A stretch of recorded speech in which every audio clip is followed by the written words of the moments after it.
All right, grab your key for your Deka. It's usually attached to it. Turn it to the on.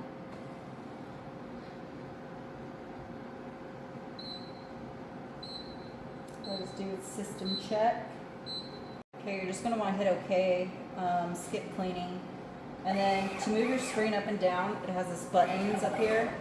Make sure once you're done using it, you bring it back down, because in the back, I don't want the screen getting hit by a cart or something and then break the screen. So just make sure you tuck it back in when you're done.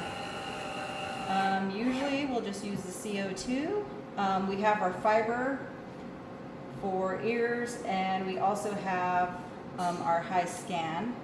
So for that, you should lift this thing, and then your whole arm should move.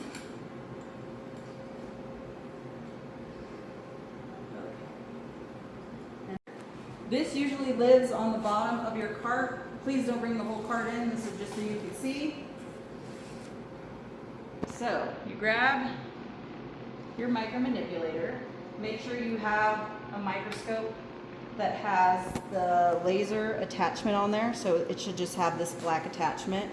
These aren't meant for the Deka, so it's not really going to sit in there perfectly. Just make sure you're able to slide it in. And be careful with this cord. If this does break, it's actually what helps the rotation. That's why they like it when they do lines or curves or anything. The little toggle down here has a little spinner they can move everything with. So just make sure you tighten this on there.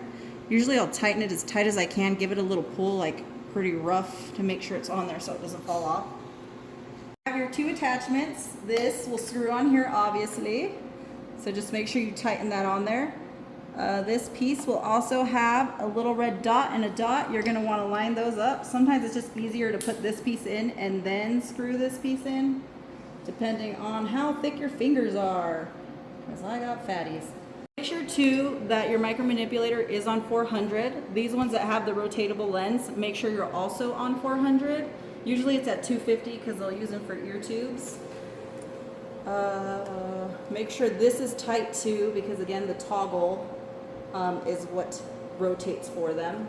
So you have to be fairly close. Please be careful, because if they do yank the arm, this has mirrors in it and you will disalign and break the mirrors in there if they do yank it. So that's why I always make sure they're exactly where they want to be before I connect. Once you do that, you're going to go to your high scan, and then here they usually will tell you, usually they like the line, and that's the one they like to rotate back and forth. You can make it bigger or smaller depending on what they want. This does do coagulation. I have turned it on before where the coagulation was off. So basically they're just cutting. If you hit the power mode, it'll turn it on so that it does cut and kind of coagulate depending on how high you turn it up. Usually you should be on continuous. For this one, you're gonna want to turn it on. So currently it's just on standby. So let it do. Okay, once your standby is on in orange, you're gonna want to hit ready. And then I just let them know, wait for the beep. And it should be ready to fire. If you ever have to do a fiber with it, so you're gonna have to push this in, it goes in and rotate and it'll come right out. Has a little connector thing in there. So you just connect it, connect your fiber. Your hand pieces are in the team leader closet along with fibers. Just ask them which one they want. We do have for airway and we also have for ear, so.